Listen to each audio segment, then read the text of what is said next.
నిమ్మకాయ పిండి ఉప్పేసి మంచినీళ్ళు ఇవ్వటం చేస్తూ ఉండాలి. ఒకవేళ ఆ వ్యక్తి కొంచెం అపస్మార స్థితిలో ఉండి నీళ్లు తాగలేని పరిస్థితిలో ఉంటే వెంటనే దగ్గరలో ఉన్న ప్రాథమిక ఆరోగ్య కేంద్రానికి కానీ హాస్పిటల్ కానీ తీసుకెళ్ళి వెంటనే ఆ వ్యక్తికి ఇంట్రావీనస్ సెలైన్ ఇస్తూ ఉండాలి. ఇప్పుడు మీ ఆరోగ్య సమస్యలకు మా డాక్టర్లు అందించే సమాధానాల మాలిక సమస్య సలహాను చూద్దాం. శ్రీకాకుళం నుంచి కనుగుల వెంకట్రావు ఇలా రాశారండి. నా భార్య వయసు 75 సంవత్సరాలు. ఏడాది క్రితం మళ్లీ కుడికాలు స్వాధీనం తప్పిపోయింది. మూత్ర విసర్జనపై అదుపు కోల్పోయింది. ప్రస్తుతం ట్యూబ్ సహాయంతో మూత్ర విసర్జన జరుగుతోంది. నెలకు ఒకసారి ట్యూబ్ను మారుస్తున్నారు. ఇన్ఫెక్షన్లు రాకుండా యాంటీబయాటిక్స్ వాడుతున్నాం. అయితే ఈ మధ్య మూత్ర మార్గంలో బాగా నొప్పిగా ఉందని చెప్తోంది. చాలా కాలంగా ట్యూబ్ను వాడటం వల్లే ఇలా అవుతోందని డాక్టర్లు అంటున్నారు. ఈ పరిస్థితుల్లో మేమేం చేయాలి చెప్పండి అంటూ అడుగుతున్నారు. వెంకట్రావు గారు, ఇది న్యూరోజెనిక్ బ్లాడర్ అంటారండి. పక్షవాతం వచ్చిన వాళ్ళలో ఒక్కోసారి మూత్రాశయం పనిచేయడం కూడా కష్టమయ్యి మూత్ర విసర్జన కాకపోవచ్చు. దాని గురించి వాళ్ళు ట్యూబ్ పెట్టుకోవాల్సిన అవసరం ఉండొచ్చు.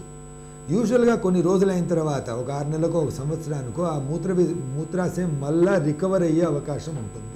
మీ భార్యలో ఇప్పుడు ఆ మూత్రాశయం ఎలా పని చేస్తుందో అని తెలుసుకుంటే నెక్స్ట్ ఏమి చెయ్యాలా అని చెప్పే అవకాశం ఉంటుంది. దీనికి వారికి యూరోడైనమిక్ స్టడీ అనేది ఒకటి చేసి మూత్రాశయం పనిచేస్తుందా లేదా, పనిచేస్తుంటే ఏమాత్రం పనిచేస్తుంది, మందులు ఇస్తే మూత్రాశయం చేత మూత్రం పోయించవచ్చా, లేక మూత్రాశయం అసలు పనిచేయటం లేదా, ఇంకేదైనా మార్గం చూడాలా అన్న విషయం మనకు బోధపడే అవకాశం ఉంటుంది. పెయిన్ వస్తుంది అంటున్నారు మీరు, మూత్రనాళం అప్పుడప్పుడు మూత్రనాళంలో పెయిన్ వస్తుంది అంటున్నారు. మరి అది ఆ విధంగా రావడానికి మూత్రనాళంలో ఉన్న ట్యూబే కారణం కావచ్చు, లేక మూత్రాశయంలో ఒక్కోసారి ఇన్ఫెక్షన్ కారణం కావచ్చు, లేక ఈ మూత్రాశయం రికవర్ అయిపోయిన తర్వాత మూత్రాశయం ఎక్కువ పని చేసిన దానివల్ల బ్లాడర్ స్పాజమ్స్ అంటారు, దానివల్లనూ నొప్పి కావచ్చు. కాబట్టి మీ భార్య మూత్రాశయం అనేది పనిచేస్తుందా లేదా తెలుసుకుంటే నెక్స్ట్ దీనికి ఏం చేయొచ్చు అన్న డెసిషన్ తీసుకునే అవకాశం ఉంటుంది. లక్ష్మి ఇలా ఇమెయిల్ చేశారండి. నా వయసు 20 సంవత్సరాలు, బరువు 59 కేజీలు. పెళ్లై 10 నెలలైంది. మొదటి 6 నెలల కాలంలో నెలసరి సరిగానే వచ్చేది. అయితే గత 3 నెలలుగా నెలసరి అసలే రావటం లేదు.